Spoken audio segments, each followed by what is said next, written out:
Under communication, here's one of the greatest gifts all of us have, our language, our ability to speak, our ability to frame words into such a way that we create images and pictures, help someone to understand, help someone to become educated, help someone to see what they couldn't see before. It's almost godlike in power. The storyteller tells us, in the beginning, God spoke and said, "Let there be light," and there was light, giving us the indication that God's words can create light. But now make this note. There's more than one kind of light. Wow.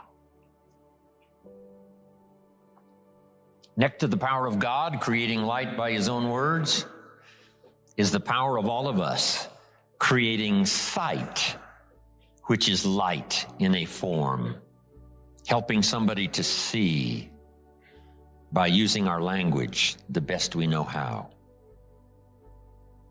What if somebody can't see how they could possibly be successful, and you came along and told them your story, choosing the best words you possibly could, and when you finished your story, they said, "Now I can see.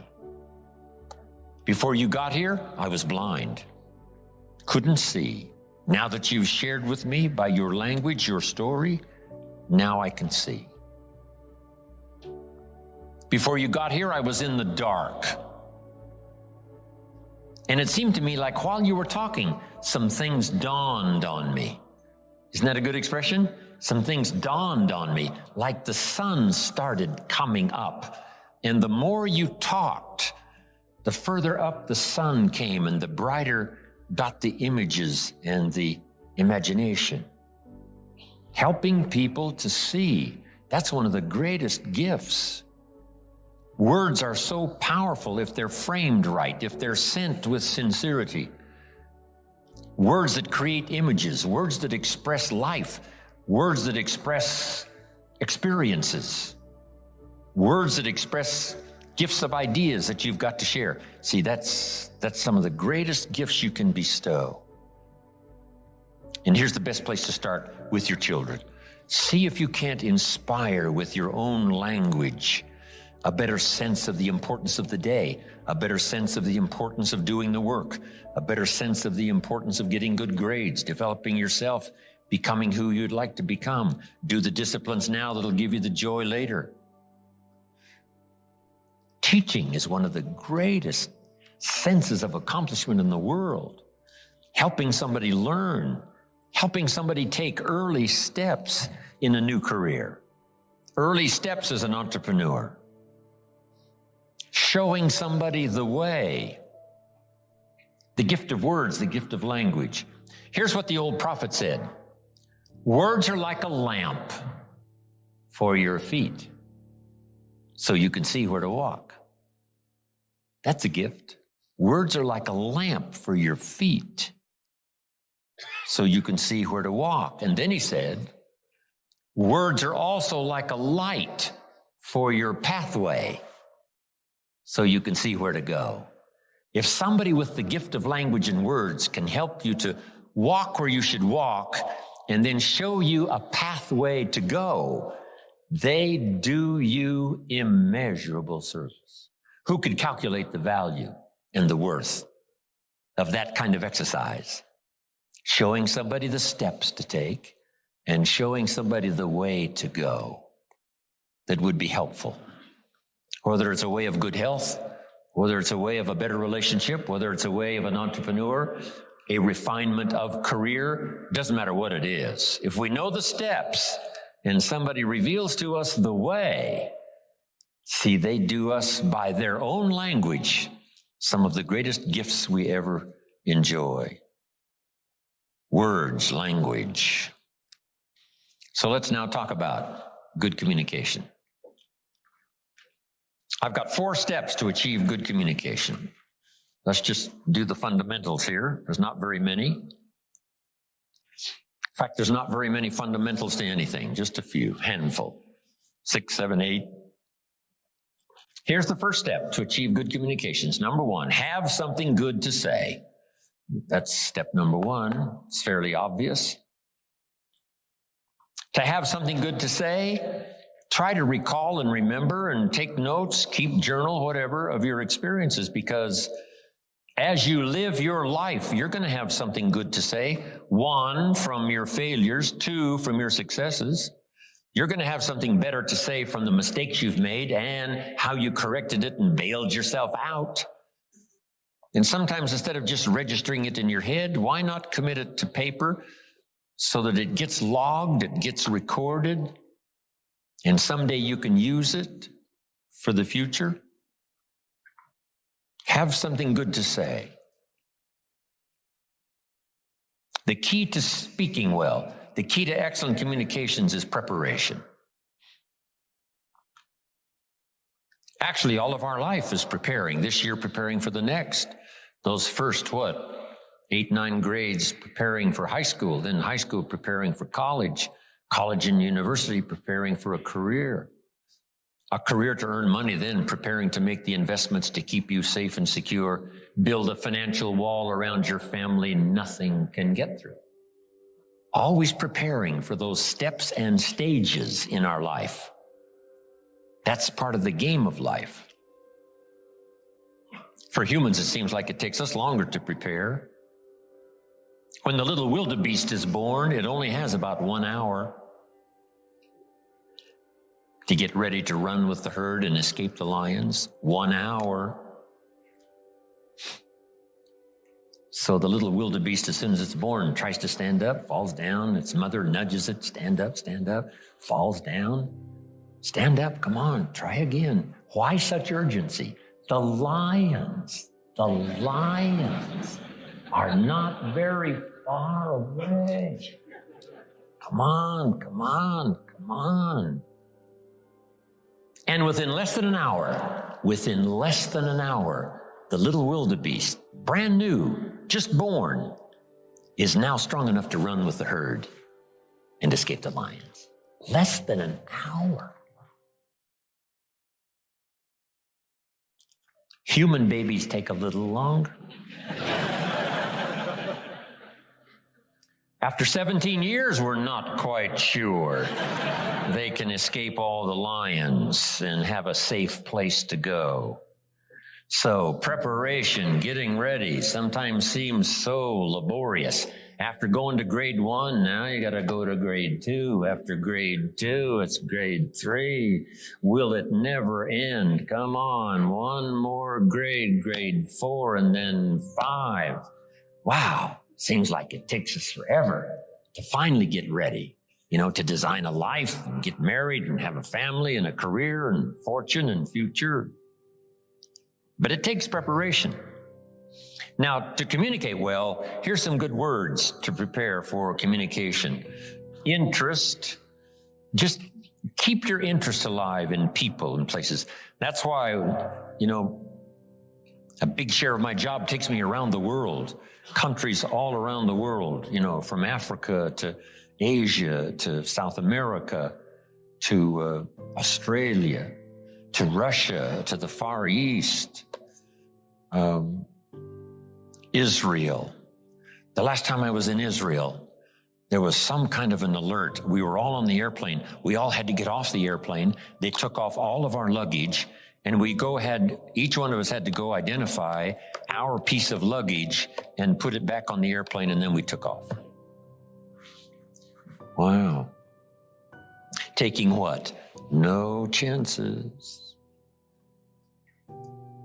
If you'll develop an interest in all of that, when it's right side up and when it's upside down, take a keen interest in the politics of the day and the speeches and all that's happening. It gives you good stuff to debate and decide. Where do you stand on the major issues? Not only the political issues, but the major life issues. Be that interested in life and people. So underline the word life and people. That's the whole study. Study life in all of its twists and turns. Study people in all of their variety. In being in an enterprise that, where you have to employ people, get people to work with you, that's a challenge. Different ages, different opinions, different personalities, different temperaments. Here's one of the skills I learned that paid me big money: getting people to work together. And see, if they're all different and a whole variety, how do you get them all to work together? I'm telling you, it's not easy. It is a challenge, organizing, getting people to work together. But the paycheck, it's unbelievable. Now, if you're working with independent people, then it really is challenging. It's like herding cats. Did you ever try that? Herding sheep is easy. They all quickly get going the same direction very quickly. Cats, no way. If you've got 8 cats, how many directions are they going? 8 different directions. But if you can master herding cats, I promise you, a paycheck like you cannot believe. Here's what's interesting about people. The ones who should do it the most are inclined the least. How come they can't see it? I don't know. I can see it. They can't see it. Maybe right now they're not supposed to see it. That's the best I said. Sometimes you just got to take the easier way out. I don't know. That's an easier way out than to try to explain it all. That's just the way it is. Somebody you thought was going to stay, they leave. Here's what you have to learn to say. Isn't that interesting? Wow. And somebody that you thought was going to leave, what? They stay, and you say, I wouldn't have thought that in 100 years. There's a surprise a day waiting for you, working with people. And then some people are nice and some people are not so nice. But there's only a few. When I first started in sales, Mr. Schoaf, my mentor, said, here's the good news, Mr. Rohn. There's only 9 or 10 real nasty, miserable, horrible people in the world. That's what he said. Now, he said, they move around a lot. And you're liable to get one once in a while. But when you do, you just say, hey, there's only 9 more like you. I can handle that the rest of my life. So that was really good. And then sometimes you got to try a little wit and a little humor. That helps. When I first started traveling with Mark Hughes in Herbalife 21 years ago, one of my friends said to me, I heard some people died using that product. And I said, not that many.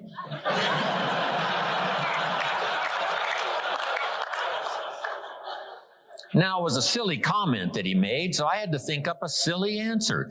You can't give an honest answer, a good answer to a silly comment. I said, I understand as long as the deaths are under 100 a month, they get to keep selling the product. If the numbers go over 100, they have to come in for a review. Now, that was all silly nonsense, but he deserved it, right? His silly comment. I don't know, use a little humor. Somebody says, this isn't going to work for me. Say, it was designed not to work for some people. The best wit in the world was Winston Churchill, right?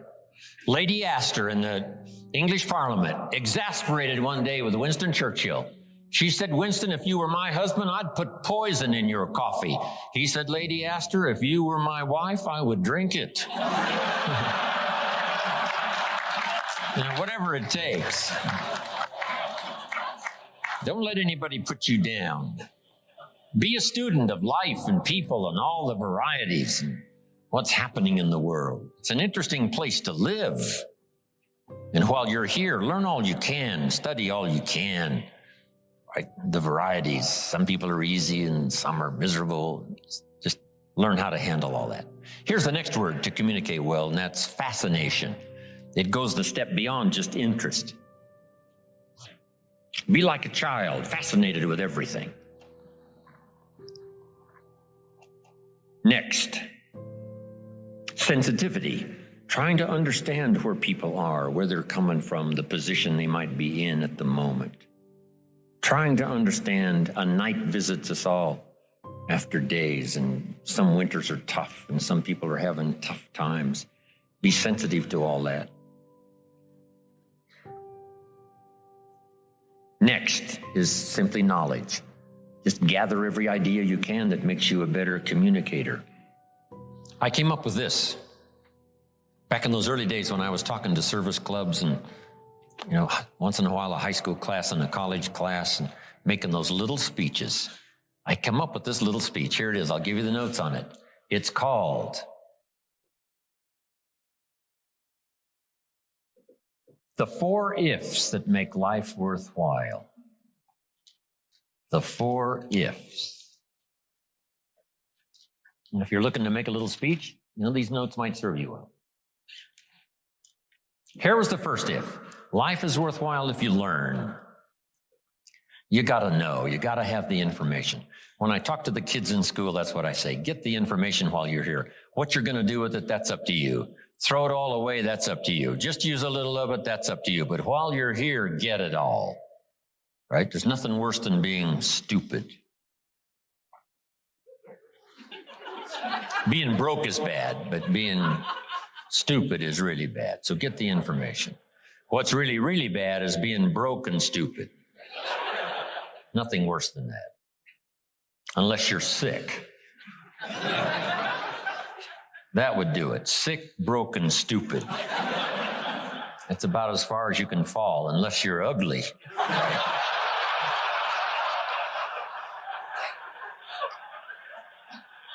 But surely that's the ultimate negative life. Ugly, sick, broken, stupid. That is it. So you got to know. You got to have the information. So jot this down now, as I used in my notes. What you don't know will hurt you. Ignorance is not bliss. Ignorance is tragedy. Ignorance is illness.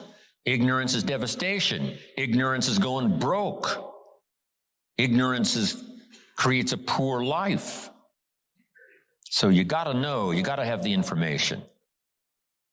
Number 1, learn from your personal experience. One way to learn to do it right is first mess it up and do it wrong. That doesn't mean it's the end of your life, but just, clean up the mess. Now do it right. From a negative experience, sometimes we learn to do the positive things that saves our life and makes us successful. They say, if you survive your first heart attack, if you survive, you may now live to be a very old person. Why is that? That first heart attack was a wake-up call.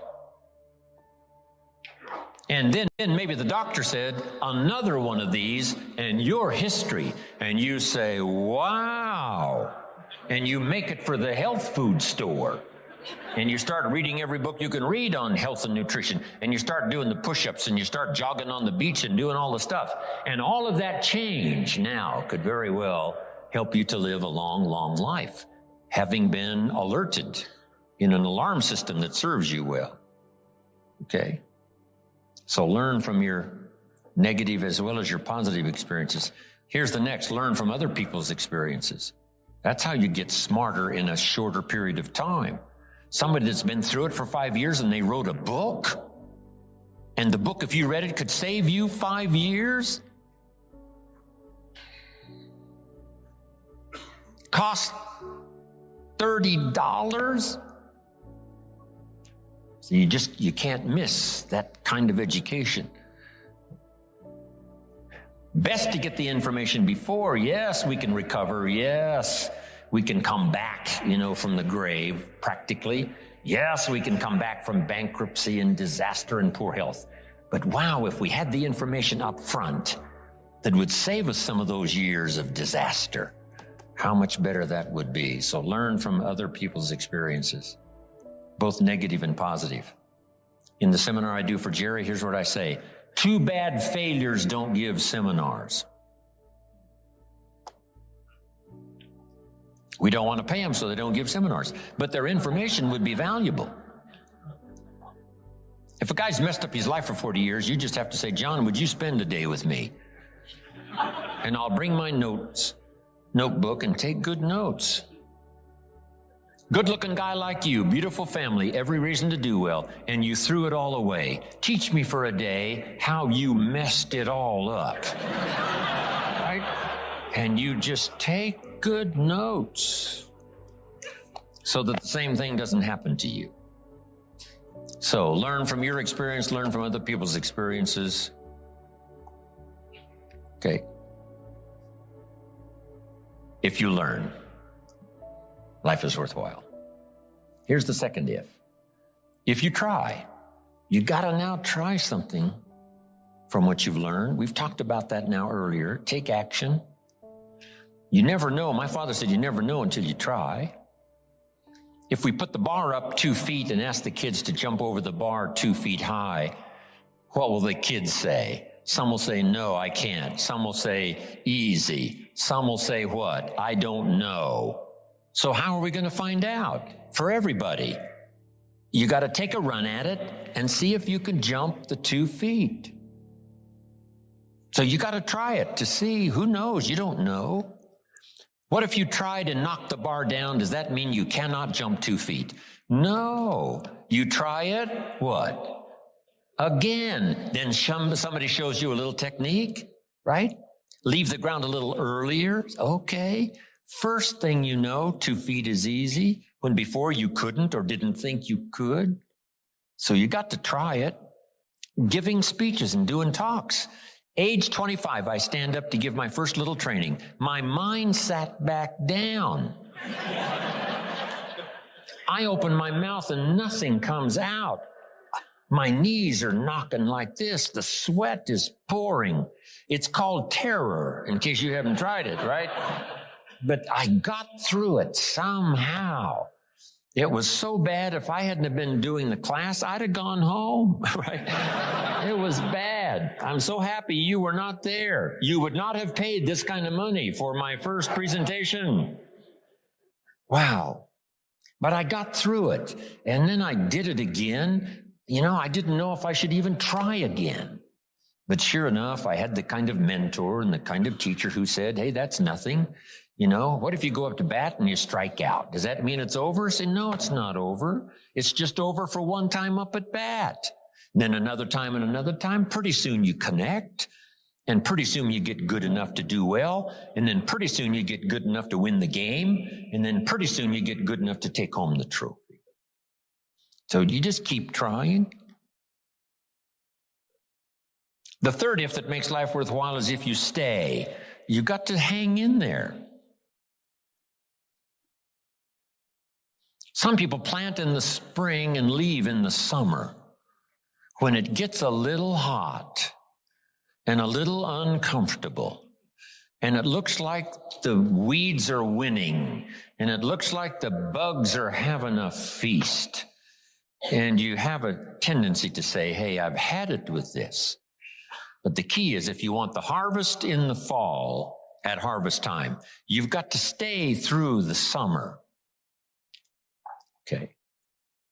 Even if the harvest doesn't turn out to be good, you just see it through and then use that experience to do better planting in the spring come the next turnaround of seasons. So stay in there. If you're going to play the game, you got to stay until it's over. What if you were on the team and you guys were behind and you said, hey, we're so far behind, we're out of here. And you all walked off the court. Right? We would run you out of town, probably. We wouldn't own you as the home team. Say, I'm behind, so I'm out of here. No, you stay until what? It's over. We're not talking about a lifetime now. We're just talking about this game. If you're in it, stay till it's over. Who are these people who leave as spectators before the game is over? Because their team is behind. Our team is behind, we're out of here. What if the team said that? Who are these people that walk, push and shove, spill popcorn and Coke down your neck, leaving early? Who are these people? They're the ones that are saying, we're going to beat the traffic. Oh, that's one of the greatest skills on earth, is beating the traffic, leaving your team that's behind to fend for themselves. Goodbye, we're out of here, we're gone. No. If you sign up for the game, you don't have to go to every game. But the one you sign up, you stay. right? You don't have to do everything every time, but when you start it, see it through. See the seasons through. Then you don't have to plant anymore if you don't want to. But when you do sign up, go the distance. Here's a guy who builds a foundation and then he walks off and leaves it. Puts up no walls, no roof, doesn't finish anything. He's got these foundations scattered all across the country. Foundations. I asked a friend of mine, I said, Jim, what are you good at? He said, starting over. That's my specialty, right? Hey, if it doesn't work, I don't stay long. No, come on. See it through. Life is worthwhile if you stay. Hang in there. Next. Life is worthwhile if you care. And for my little talk for the service clubs, here's how I wound it up. If you care at all, you'll get some results. If you care enough, you can get extraordinary results. If you just care at all, you get some. But if you really cultivate your caring character and care enough, you can have such extraordinary returns from productivity, activity, things you're doing underway. Okay. Have something good to say. Here's the next one. Under communication. Now we must learn to say it well. Once you've got something, now you can't mumble. If you've got something good to say, you can't mumble, right? It's got to be clear, or no matter how good the message is that you've got to deliver, how good the instructions, how good the ideas, no matter how good they are, if you don't deliver them well, now the power is lost and the opportunity is lost. So number one is to have something good to say, and number two is to say it well. Here's what will help you to say it well. Make this list. Number one, sincerity. If a message is delivered with sincerity, see, that makes all the difference. If the speaker is sincere, if the father is sincere, if the mother is sincere, see, that's captivating for the children. If the friend is sincere, even covering a delicate subject for us of some changes we probably should make, if they're sincere, see, we will give them room. Perhaps to get on our case if we know they're sincere, not just trying to criticize for criticizing's sake. If your sincerity, I'm telling you, that wins the day. Here's what can really be accomplished. Hopefully, like this weekend here, someone sincerely willing to speak and someone sincerely willing to listen. Now, in terms of lecture, book, seminar, and all the rest, we must come to this conclusion, because it's a wise conclusion, that sincerity is not a test of truth. In your study and evaluating everything, just make sure you have that in the back of your mind. Sincerity is not a test of truth. We must not make the mistake of saying, he must be right. He's so sincere. See, that might be a mistake. Why is that? Here's why. It's possible to be sincerely wrong. So sincerity is not a test of truth. Here's the only test of truth. Truth is the only test of truth, not sincerity. We hope someone will be both truthful and sincere, but we don't mistake sincerity for truth. Here's next. Repetition. To get better at something, you just have to go do it. Accept every opportunity to go make a little talk if that's going to be your business. Get better at talking to your kids. Come up with more illustrations. Come up with more ideas. Read an extra book, how to communicate with teenagers. So you'll have something a little better to say. And then just practice it. Get good at it. Get better at it. Right? I was clumsy when I started. Now the words flow a little easier. I still struggle with the language, trying to make it clear, but it's easier now. Repetition has helped me to do that. Here's what's next. In good communication, saying it well, brevity. Right? Don't take too long to say it if you can say it in shorter sentences and shorter time. One way to learn brevity is to talk to kids. You talk to kids for 30 seconds and they say, how long is this gonna take? It's already too long, right? 30 seconds. I mean, they got games to play and things to do. They can't hang around for, an hour's discourse.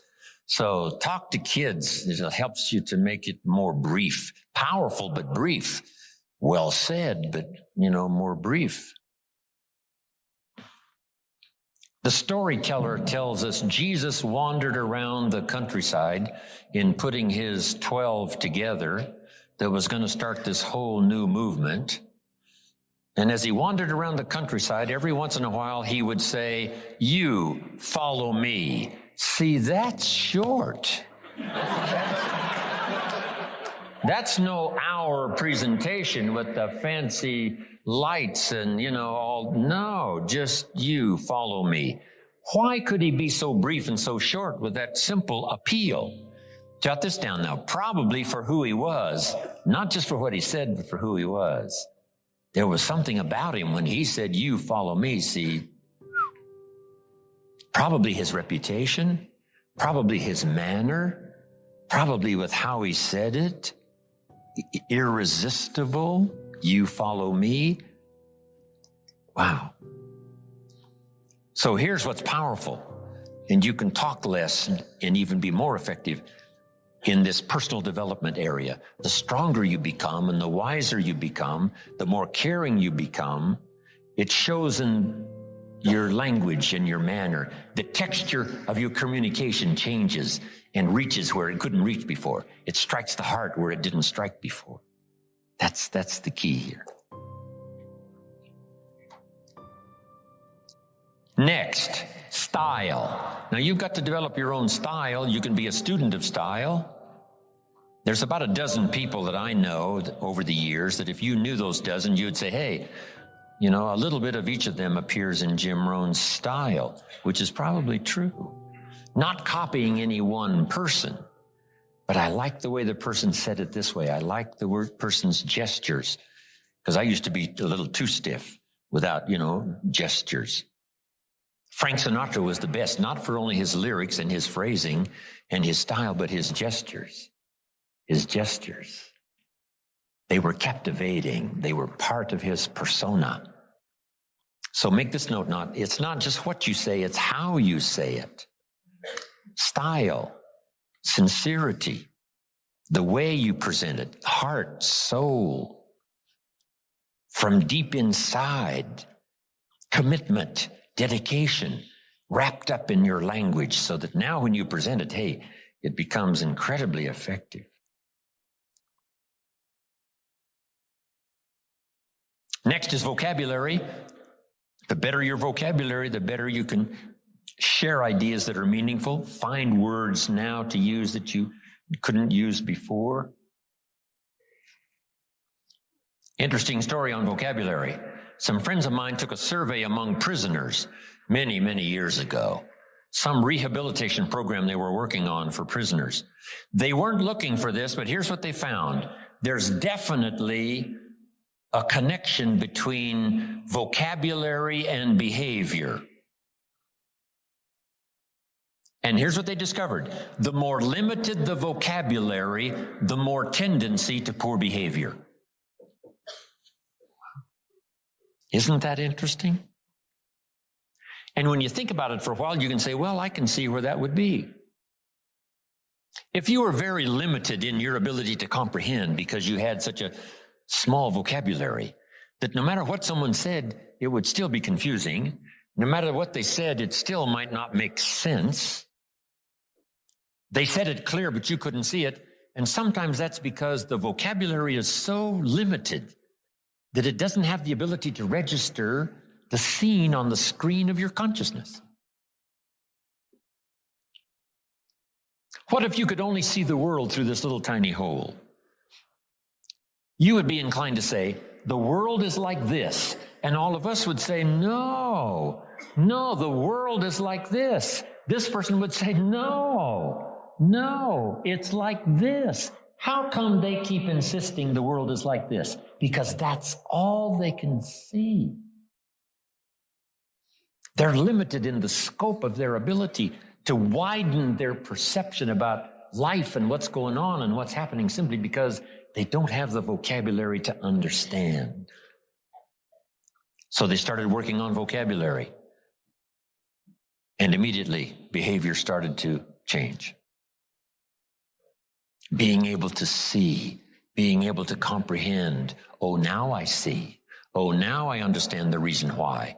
And as your education increases, that should be one of the major purposes for education, is to help you see things you couldn't see before. Comprehend what you couldn't comprehend before. See a future you couldn't see before.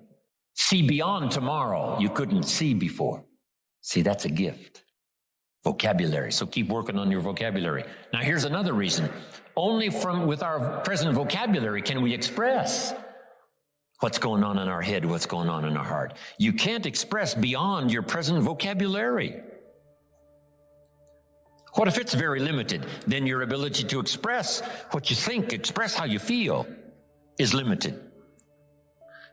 So by a very restricted vocabulary, if you can't understand very well, and if you can't express very well, then your world becomes very, very small, and you only need a place 8 by 10 to live. So jot this down. Make one of the books, very important book, and that is the dictionary. A word you don't understand? I think Dennis mentioned that earlier. Come to a word you don't understand, you look it up. Say, what is this word? Words are like lights. It's like another light.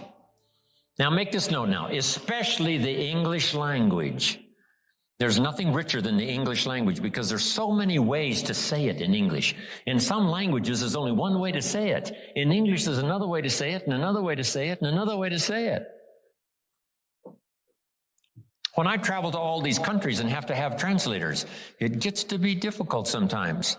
Expressing something that makes sense in English because we have several ways to say it, but in their language, there's only a couple of ways to say it. So the translator has a tough job sometimes translating. So I've had to learn to amend and modify, work on my presentation when I travel needing translation. When I first went to Japan, I said to my audience, he was all bent out of shape. And my translator said, what the heck does that mean? Right? I can't translate that into Japanese. So that would make sense in English, right? We know what that meant, but in Japanese, how would you describe that? So I learned not to use those kind of phrases. My first Chinese audience, I said, he blew his top. My Chinese translator said, wouldn't look good in Chinese with the characters. So, right, I have to modify and change and, right, poetry and some things just don't work with translation. Stories make sense in English, don't make sense in another language. So, it's interesting. It's interesting when you have multi-languages. One of Herbalife's big conventions, 35,000 in the Georgia Dome, 21 languages. Everybody in the audience has got these headphones on. And you hit the punchline, the Spanish get it first, and then the French get it, and then the Germans get it, and then finally the Italians get it. Some of them seems like it takes a little longer to catch on, but it's the translation. Some translations take a little longer to translate than others. So it is a challenge to help somebody to understand something simultaneously in 21 languages. So you have to learn how to present, how to do the stuff so that it's easier for the translators to make sense, right, of what you're trying to say. It's interesting. But the gift of language is so powerful, it's worth the exercise. It's worth the effort. Okay? Vocabulary. Brevity. Style. Repetition. Sincerity. Saying it well. Here's another one on saying it well. Don't fail to say it. You need the practice. Practice everywhere. If you're going to give someone a gift and send a little card, practice making this little card something they'll keep and remember for the rest of their lives. Not ordinary, extraordinary. Not like everyone else. different than everyone else. It's the practice of using your gift of saying things another way until a light turns on, another way that expresses something heartfelt that the standard ordinary language wouldn't express, couldn't reach, couldn't paint these mental pictures. It's okay to give flowers, but don't let flowers do all your talking. Flowers have a limited vocabulary. Guess what flowers say? You remembered. That's about all they say. Flowers don't say, nobody in this world affects me like you do. Love. See, flowers talk, but they don't say that. That you got to put in the little card. Nobody in this world affects me like you do. Love. And then you sign it. And see, long after the flowers are gone, somebody's going to keep the words.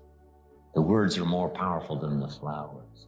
So don't let flowers do all your talking.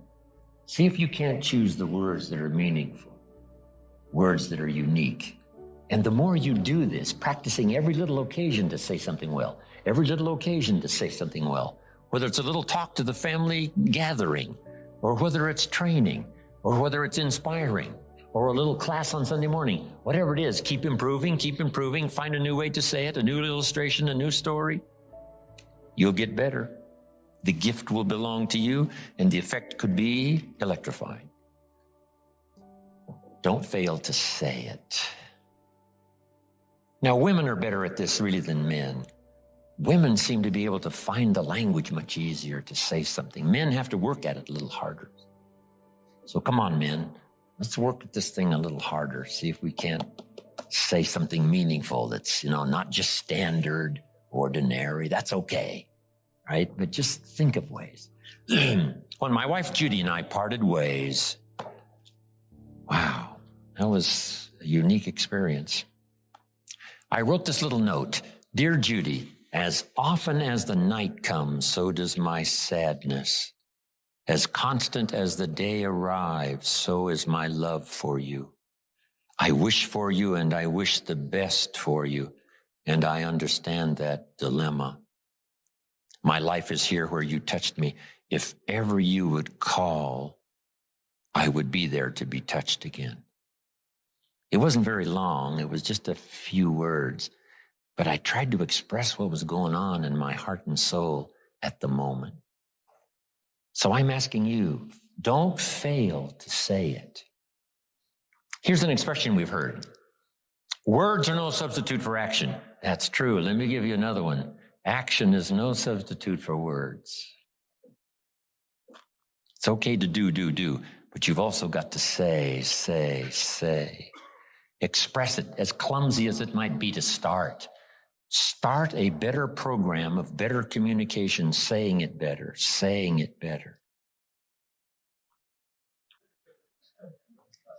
Here's the next one now that's really challenging, but it really works, and that is read your audience. Whether it's an audience of a child or an audience of a training class, or whether you're a minister and you preach, here's what you've got to do. Say something well, but then read the effect you're having. In those early days, I had to quickly read, should I keep going or should I quit? I mean, is it over? Or, you got to read it. And at first, I started just going through my notes like this, and I didn't look up. I would go through my notes and I wouldn't look up. I would just go through my notes and go through my notes. Some of those early classes, I think everybody could have left and I'd have just kept on going right through my notes. Then finally, I learned to start looking up to see if it's okay. Should I slow down? Should I speed up? Am I coming on a little too strong? Should I get a little softer? This is what reading is all about. If you're talking to a child, should you really pour it on or should you hesitate? Should you save this for another time or do it now? Some of that you've got to pick up by reading the child. Read what's happening to your audience of 1 or 1,000. This is a challenge, but it'll help you in framing better the words you need to say and the style you need to use. Okay. If a guy's leaning toward the door, that means you probably should hurry. He's not going to be here long. Get it done. Now, in reading, there's 3 things. Jot these down. 3 things in reading your audience. First, you read what you see. Salespeople soon learn. If the customer's got his arms folded and his chin tucked down and he's frowning, this one ain't going to be easy. Right? This one's going to take all my skill to get his arms unfolded, make him a little more comfortable, get that frown off of his face. What can I do? I got to reach in my bag for some good stuff, right? To see if I can't sort of change the situation. And what causes us now to do those amendments in our presentation? It's reading someone's body language, right? What's happening? Here's the next one. You've got to read what you hear. If it's a 2-way conversation, you've got to listen as well as talk. Mama said 2 ears, 1 mouth. Listen twice as much as you talk, at least, maybe more. Listen so that you can now know how to proceed, especially if you're talking to a child. You listen so that you know how to proceed. No use going on and on if just a couple of things will do. And by listening, you pick that up by listening. Here's the next one. You got to pick up the emotional signals, how you feel, whether you're coming on too strong, whether you should be stronger or easier this time. That's an art in reading. First, what you see. Second, what you hear. Third, read how you feel. Now, this is where women really have it made. Being able to feel, sense. Woman says, it doesn't feel right. Man says, what does that mean? It doesn't feel right. She says, I'm telling you, something. Women know about this stuff. Something isn't. Wow. And they pick it up. Men can learn better on how to pick up these emotional signals, but women seem to have it, right? They're tuned in. It's built in. Because there's no use going on and on. If the signal should have told you, wow, this is not the time. This is too strong. Picking up not only what you see and what you hear, but what you feel. Now, here's the last one. And I'm finished for us to go take a break. To achieve good communication, something good to say, saying it well, reading your audience. Here's the last one. Intensity. Intensity is the emotional part of communication. Communication is both words and emotion. Here's what's really powerful. Words loaded with emotion. See, that's what's unbelievably powerful. It can move nations. It can help people change directions. It can establish an ideology, for good or for bad. Look at Hitler and his ability to preach. Look at Stalin and his ability to preach. Lenin, as wrong as they were, they believed it with all of their heart. Disastrous results, but they put everything they had into it. The emotional content was unbelievable. Powerful. Yes, in an evil direction, but it can also be used for a good direction. This intensity, strength, power, emotion. Words are words. Words are like a little straight pin, right? A guy buys a shirt and it's got all these little pins in it, little straight pins that you got to take out. What if I took one of those straight pins and I threw it at you and it hit you in the face or the hand? You'd feel it. That's my words that got you, the little straight pin. But what if I took that little straight pin and wired it to the end of an iron bar about this long? And then I let you have it. See, I could drive the pin through your heart. The iron bar is the emotion. The pin is the words. Now, here's the craft. And conversation is a craft. Don't get lazy in learning this craft, because it'll serve you so well at home. It'll serve you so well in the marketplace. It'll serve you so well in your career and making your fortune. This craft of communication. Here's the combination. Well-chosen words mixed with measured emotion. Not only do the words have to be well-chosen, the emotion has to be well-measured. Meaning, not too much power for a minor point.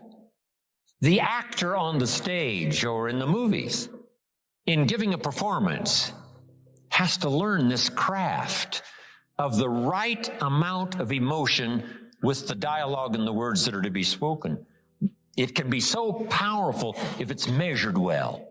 See, if you had a powerful point and a little bit of emotion, that wouldn't make sense. Nobody would get it. Nobody would say, wow, for such a powerful point, it's not a very strong emotion. So then you can't come on too strong with some minor point. You know, sometimes kids have a legitimate objection. They say, you're making too big a deal. And sometimes parents have a tendency to do that, to make a big deal out of a little bitty deal. So here's the key. Make a big deal out of a big deal, and then smaller emotional content on a little minor deal. That's an art. That's a craft. When you go fishing, what do they say? Don't pull too hard. You'll lose the fish. Don't give them too much line. They'll get away. So it's called pull, pull, pull. Easy, easy. Pull, pull, easy, easy. Pull, easy. That's like communication. Strong, but not too strong, not too strong. Close, but not too close.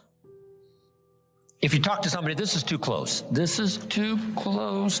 Give them a little more room. Adjust your style to fit the occasion and the emotional content so that it works, so that it makes sense. That when you burst on the scene, it's called for. The point is called for, that much emotion. This is a craft. Don't get lazy here. And the reason I ask you not to get lazy here is because the payoff is so great. Whether it's working on a job or advancing your career or at home with your family or communicating with your spouse. Whatever it is, craft your communications. Be a little more aware and just ask yourself, could I possibly get better at affecting people with my language and my words and my style and my emotions and all the rest? And the answer is yes, we all could. I could, you could.